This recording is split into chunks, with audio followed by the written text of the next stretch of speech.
Está con nosotros el cineasta y comunicador, analista político muy sagaz, Carlos Andrés Vera. Un gusto tenerte en estos micrófonos, Carlos Andrés. Te saluda Juan Javier Benedetti. ¿Crees que el formato del debate presidencial volvió a quedar en deuda con los electores? Hola Juan Javier, qué gusto. No me presentes como analista político porque luego voy a entrar en ese club, compadre, y no me siento cómodo ahí. Creo Perfecto. que, creo que el resultado en parte del debate no se debe tanto al formato, que podríamos discutirlo. Creo que se debe en buena medida a los analistas y a los asesores políticos.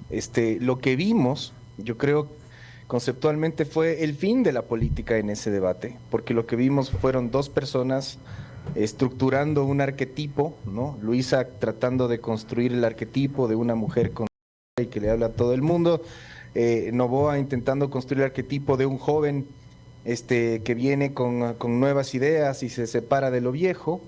Y los dos especialmente escuchando seguramente a su grupo de asesor que les decían, mira, de esto no vale hablar porque a la gente no le gusta, mira, no ataques por aquí porque las encuestas nos dicen tal cosa, mira, como ya la gente está cansada de polarización, entonces ya no discutan. Entonces lo que vimos fue dos políticos que ya no hacen política, porque la política, o yo lo que esperaría de los políticos, es primero que le hablen a la gente, claro, que le digan las cosas, perdón, que le digan a la gente las cosas como son, y que más allá de que tú tengas una estrategia, unas ideas, un grupo asesor que te orienta para ganar una elección, no te conviertas, pues, en la antipolítica, es decir, no te conviertas finalmente en una caja de cereal que actúa como si el electorado y la política fuera un asunto de estudios de mercado.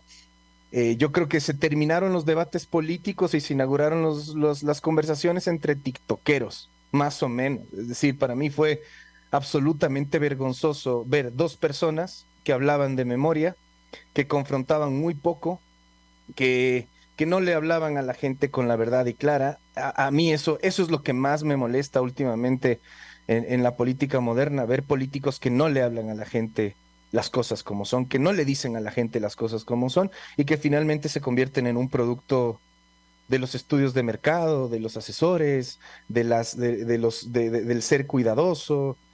Para ser claros, por ejemplo, a Luisa González, ¿quién le va a creer que, por ejemplo, el correísmo tiene una línea conciliadora? Eso es falso, ¿ya? El intento de construcción de ese arquetipo es mentira.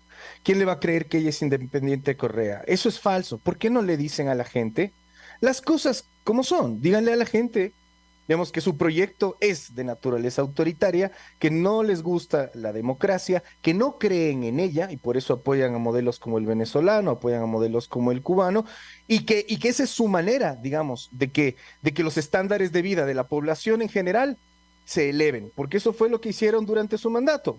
Hubo un estándar de vida en general más elevado, por supuesto, a costa de muchas libertades, por supuesto, a costa de un nivel de corrupción, digamos, gigantesco, por supuesto, a nivel de endeudamiento irresponsable, pero finalmente eso es lo que ellos son y eso es lo que creen. Cuando tú le ves a ella vestida de demócrata y de conciliadora, pues yo no le creo.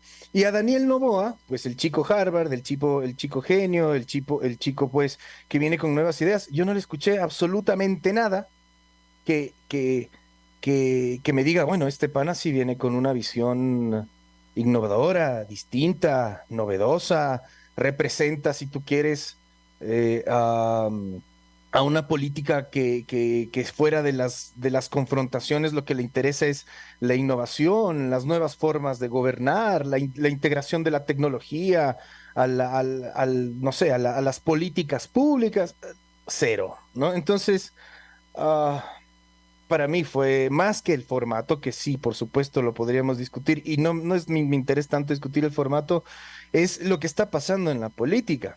Y es que los políticos ya no son políticos.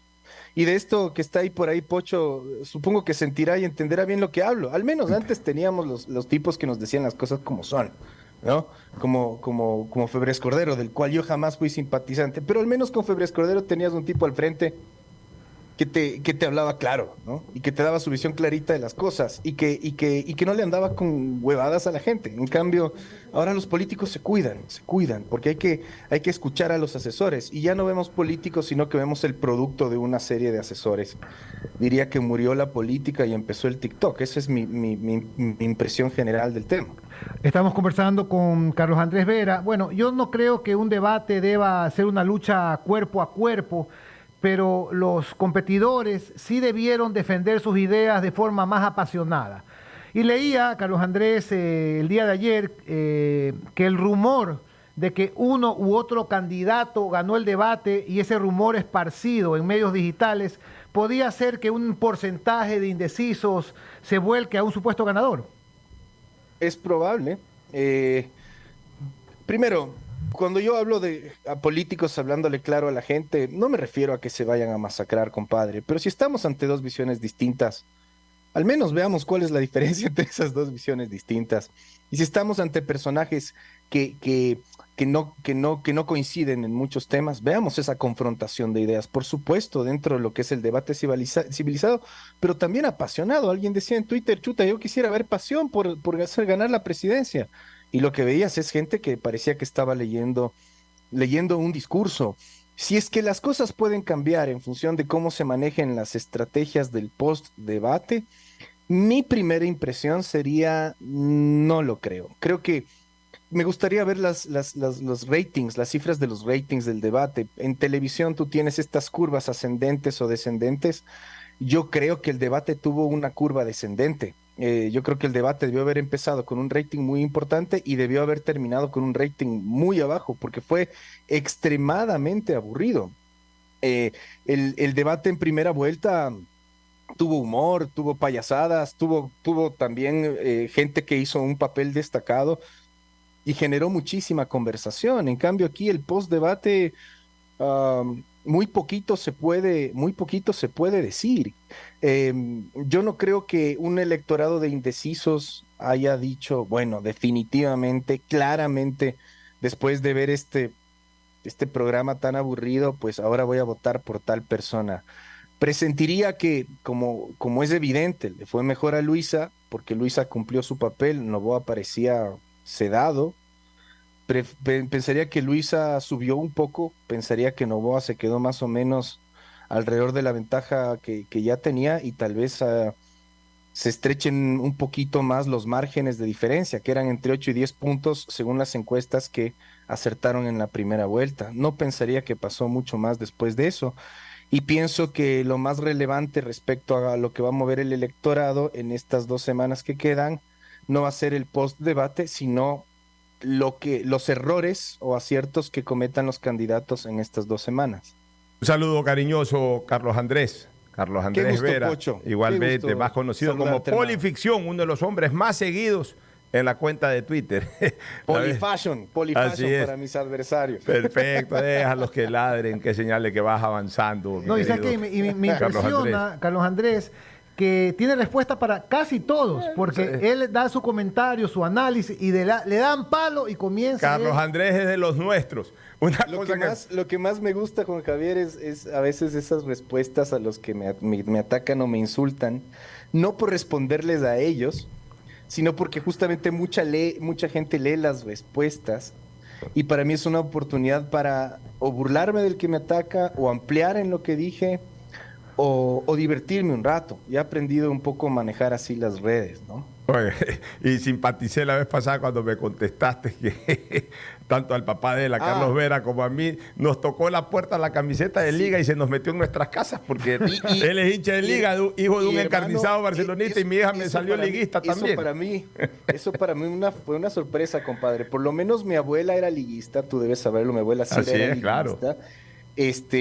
Mi padre es un barcelonista de toda la vida. Encarnizado. Un buen hincha. Pero, loco, tú eres un barcelonista enfermo, compadre. Bueno, tú sí estás loco. Mi hija, entonces, que mi hija tú tengas una hija de Liga es como... Sí, se me hizo liguista mi hija, pero bueno, igual la amo. Oye, entrando al tema político, me adhiero totalmente a tu primer comentario. Realmente, yo creo que esta campaña electoral y especialmente este debate finalmente evidenció que fue una campaña en donde no existieron líderes, en donde no hemos tenido a los grandes líderes políticos, sino de alguna manera terminó siendo una campaña de redes sociales.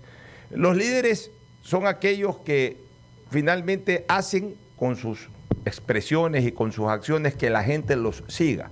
Ahora nos estamos dando cuenta de que más bien los políticos están siguiendo a la gente a través de las tendencias, a través de los, Exacto. De los seguidores. O sea, están más pendientes de ellos seguir lo que la gente dice antes de que la gente los siga a ellos por lo que dicen. En ese sentido, es una especie de necesidad de likes, ¿no? Estamos ante los políticos que buscan likes y no ante los políticos que se ganan los likes por decir las cosas como son, por su personalidad y por la fuerza y la claridad con que exponen sus ideas. Exactamente. Y de hecho, no hemos visto a los líderes de talla de los Borja, de los León Febres Cordero, y otros más del pasado, pero es lo que tenemos en este momento. Y te leí mucho durante el debate y postdebate y has sido muy crítico y yo también comparto ese criterio. Pero también en parte, Carlos Andrés, ¿tú crees que el formato del debate es lo que conlleva a que el mismo no sea lo lúcido que aspiraríamos? ¿Crees que es urgente que para las elecciones del 2025 se cambien los formatos tanto de primera como de segunda vuelta? Porque yo digo una cosa, ¿qué tiene que un candidato ir a preguntar a otro candidato? El candidato no es periodista, el candidato es candidato, el candidato está ahí para responder lo que tiene que responder, pero no de una pregunta al azar que le pueda hacer su rival, sino sobre los cuestionamientos que le haga su rival. Bueno, a ver, yo no quiero hacerme pasar por un experto en formatos de debate, pero podemos comparar, sucedía al mismo tiempo, el que vimos nosotros con el que sucedió en Argentina, y podemos hacer una comparación de los formatos, ¿no? En el caso del debate argentino, estaba la intervención de un candidato y existían réplicas de los otros candidatos a la intervención del candidato, y ese sistema permitía que haya una confrontación de ideas, porque eso es lo que se entiende en un debate. Cuando a ti te dicen, a ver, si usted, Pocho, me invita a una entrevista, es una cosa, y si usted, Pocho, me invita a un debate, es otra. Yo entiendo como debate que voy a tener un antagonista y que mis ideas van a confrontar las ideas de mi antagonista. No lo entiendo como una entrevista en donde me van a lanzar la misma pregunta que a mi rival, y entonces mi rival va a decir una cosa y yo voy a decir otra. Me parece que el formato de los debates en Ecuador, comparado con el formato de debates como el norteamericano o el argentino que vimos, está muy por debajo de generar esa honor a esa palabra que es el debate. Está por debajo de generarle honor a la palabra, al concepto del debate, y hacerlo, por lo tanto, más profundo. Yo esperaría de los políticos que confronten su visión de las cosas, que confronten sus ideas y que no vayan simplemente a una declamación con temas que ya les han dicho y se genere una entrevista. Pero insisto, Pocho, el problema principal en este momento son los actores. Comparémoslo con lo mismo que vimos ahora en Argentina. En Argentina, no sé si viste el debate, pero vamos, tenías tú políticos, ¿no? Tenías al oficialista, tenías a Milei, tenías a una socialista, tenías, en fin, a Bullrich, en fin, tenías estos personajes que al escucharles hacían sentir su visión de las cosas, su visión de la política, su visión del mundo, y la defendían con pasión. Yo necesito ver políticos así. Yo no quiero ver TikTokers, influencers o modelos haciendo política, pues, compadre. Entonces, pienso que el problema de fondo en este momento al que nos estamos enfrentando no es el formato, sino la concepción de la política y algo que tú has profundizado más, la deficiencia de los actuales dos potenciales líderes del país. No son líderes, no estamos ante dos líderes, no estamos ante dos personas capaces de hacer lo que haya que hacer para enrumbar este país que es tan jodido, que parecen dos o tres países al mismo tiempo y que tienen los problemas tan graves que tienen. No estamos ante una persona así, en ninguno de los dos casos, a mi criterio. Carlos Andrés, bienvenido a Punto de Orden. María Sol Pons te saluda. Qué gusto, María Sol. Igualmente.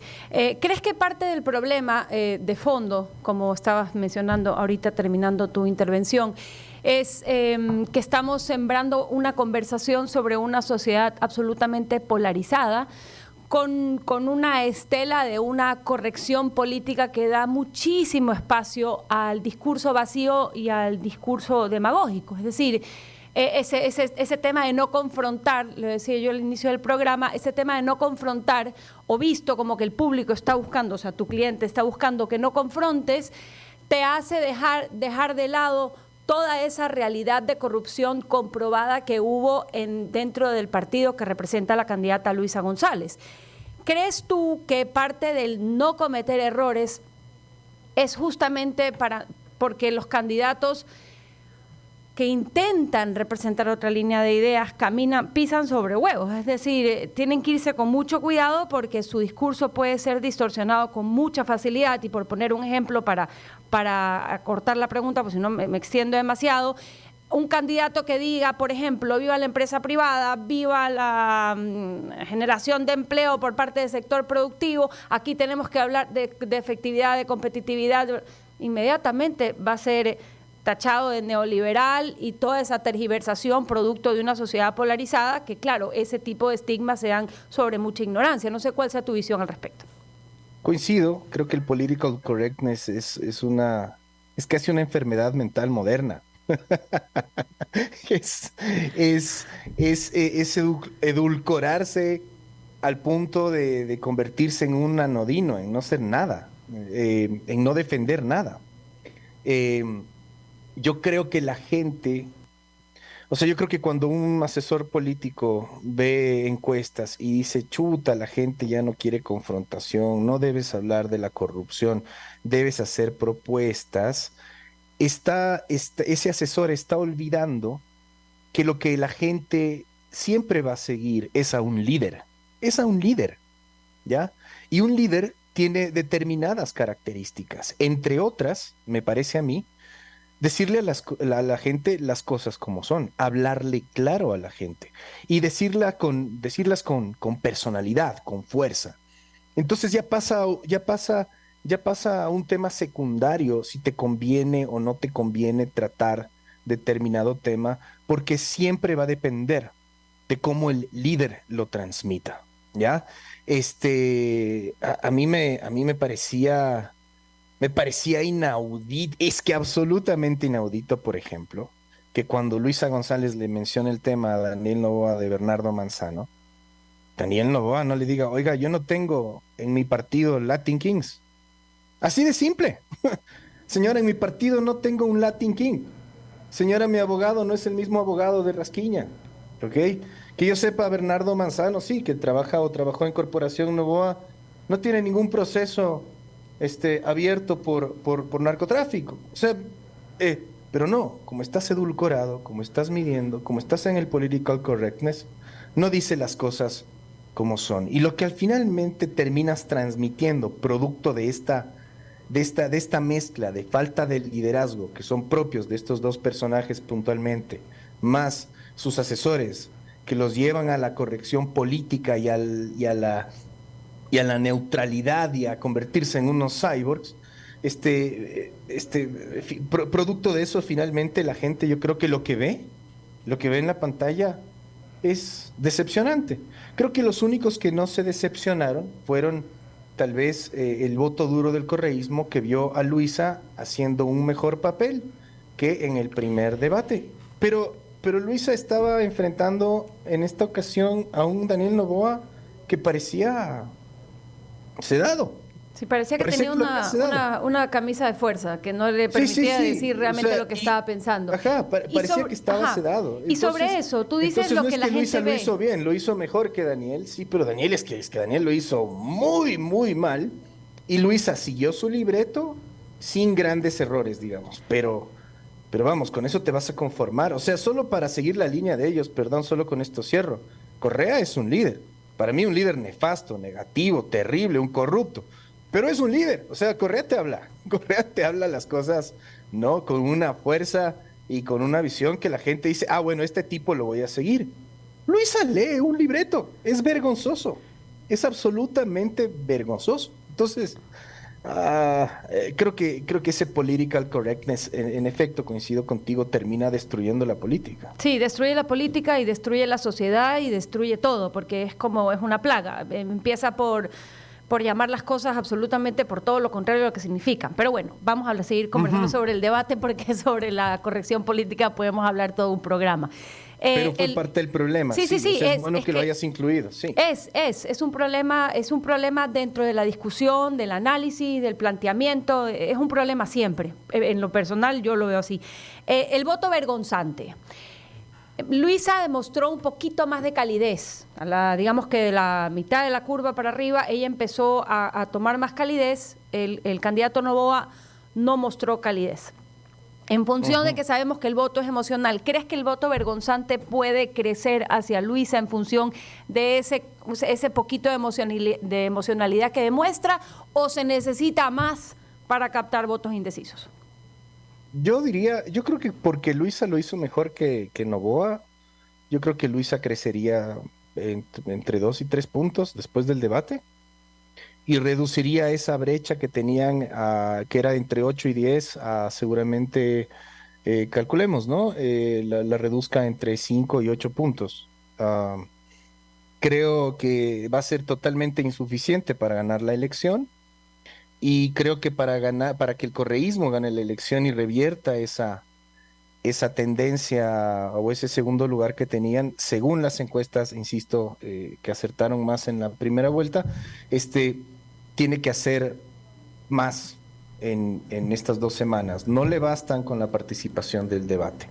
Por supuesto, puede estar equivocado. Una de las cosas que yo quiero ver es cuál ha sido el efecto del debate en las encuestas, ¿no? Lo veremos en los próximos días cuando empiecen a salir.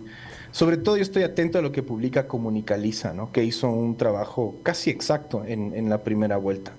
Ahí veremos realmente cuál ha sido el efecto del debate. Lo demás es especular, pero yo pensaría que como ninguno de los dos particularmente destacó, más allá de lo que yo he dicho, como fue un programa extremadamente aburrido, como creo que la sintonía fue bajando, no creo que la gente en este momento está comentando. Lo que sí creo que está pasando es que las dos campañas deben estar aplicando sus estrategias digitales post-debate, ¿no? Es decir, están ahí en TikTok, en su guerra de TikTok. Pero es mucho más complejo que eso, me parece, llegar a ganar la elección. Aquí un oyente me dice, pero Carlos Andrés, estás olvidando que hubo fraude. ¿Perdón? Un oyente dice, Carlos Andrés, estás olvidando que hubo fraude. ¿Cuándo? ¿Dónde? En las elecciones anteriores, me está diciendo uno. Ahora... Bueno, yo no puedo hablar de cosas que no imagínate, claro, un oyente puede decir esas cosas, hermano. Si yo digo algo, tengo que tener certeza, porque si yo no me puedo equivocar, así como tú no te puedes equivocar, ¿no? Entonces yo no voy a hablar de fraude, es algo que yo tenga certeza. Bueno, yo lo dije el día de ayer en mi editorial, Carlos Andrés, que no hubo knockout en la velada del domingo. Ninguno de los contrincantes fue capaz de dar ese golpe fulminante, esos que dejan al adversario tumbado en la lona hasta después de las elecciones. Correcto, coincido contigo. Digamos que fue una pelea... Digamos que fue una pelea extremadamente aburrida, en donde esas de box, en donde apenas se dan 2 o 3 jabs todos los 12 rounds y no pasa nada. Y claro, al final tal vez los jueces dicen, bueno, ganó porque metió más jabs que este otro, pero la verdad es que fue una pelea muy aburrida. Tengo un comentario y es de Carlos Vera Rodríguez. Adelante. ¡Bese, man!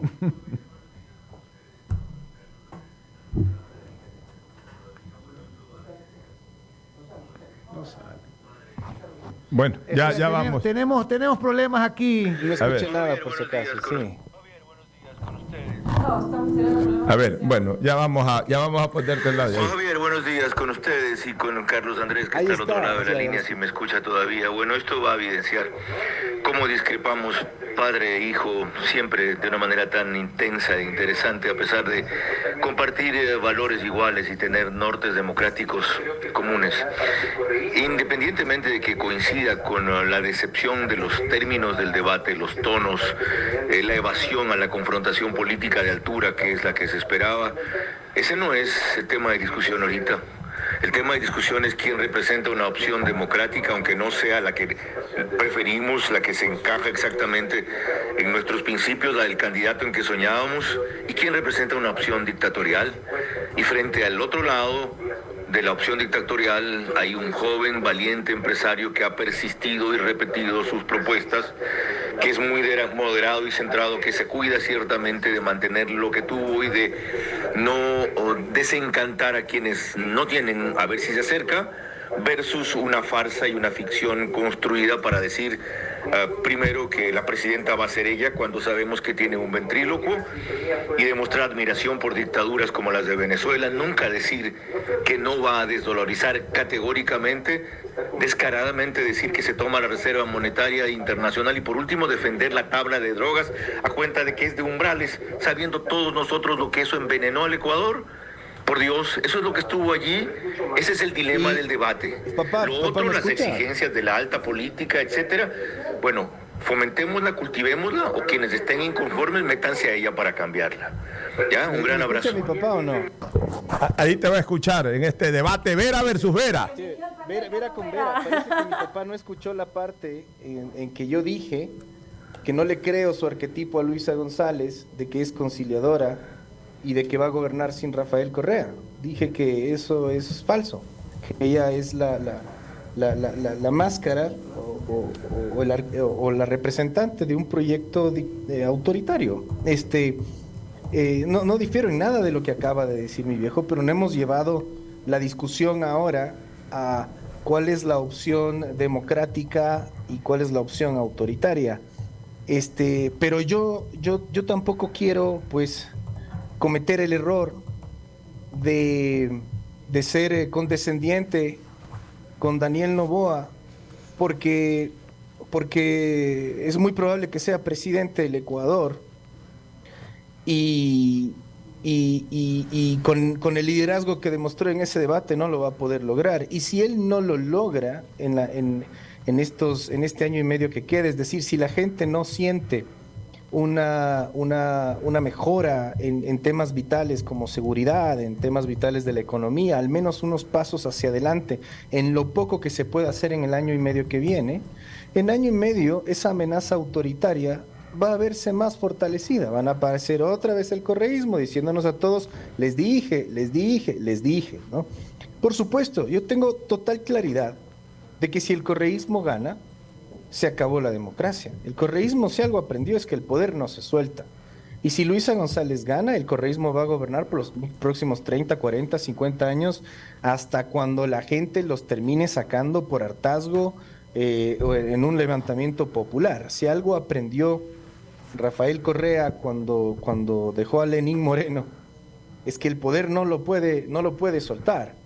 Y si algo aprendió Rafael Correa, y ahí atrás del closet los consejos que debe darle Maduro son: loco, no puedes dejar vivo a la prensa, la dejaste malherida, pero la dejaste viva. No puedes dejar viva a la sociedad civil, la dejaste malherida, pero la dejaste viva. Y no puedes dejar viva a la oposición, la dejaste malherida, pero la dejaste viva. Esos tres pilares que son pilares de la democracia, la prensa, la sociedad civil y la oposición, van a ser totalmente destruidas si gana el correísmo. Si ni siquiera es poder todavía y ya están intentándose tomar el Estado. Pero no por eso voy a ser yo condescendiente con Noboa. De hecho, el proyecto político que yo apoyé, que fue uno de Lazo, que ha sido un proyecto que fracasó, porque si no hubiera fracasado no estaríamos en ese escenario. Lo primero que yo pensaba cuando vi el debate es: miércoles, ¿con quién nos está dejando Guillermo? O sea, Guillermo nos está dando a elegir entre estos dos. Y por supuesto, yo voy a votar por la opción democrática porque es la opción democrática y me considero un demócrata. Y porque además votar por el correísmo, para mí en lo personal, sería suicidarme. Es como si yo mejor voy y me meto una pistola en la cabeza. A mí esa gente me quiere ver muerta. Carlos Andrés. Pero compadre, no por eso voy a ser condescendiente con un tipo que puede ser presidente del Ecuador. Y mi viejo jamás va a ser condescendiente con él, imagínate. Al primer día lo va a estar puteando en su programa de radio por cualquier cosa que diga o haga. Bueno, Carlos Andrés, yo tengo una última inquietud. Precisamente, ya que está tu padre inmerso aquí en esto, él fue uno de los fundadores del concepto de los debates en televisión. Antes del debate Borja Febres Cordero, él estableció un programa en Canal 4 Guayaquil llamado Debate. Pero para que esos programas se desarrollen, habían muchos voceros políticos, Carlos Andrés, de la izquierda democrática, el Partido Social Cristiano, el Partido Liberal, conservador en esa época. Hoy ya no hay voceros políticos. Hoy, si no habla Luisa González, no habla Daniel Noboa, no hay a quién entrevistar siquiera, mucho menos confrontar de una tendencia a otra. Han desaparecido los voceros políticos. Las organizaciones políticas ya no tienen gente que los represente, las candidaturas políticas ya no tienen gente que los represente, solamente hablan los candidatos.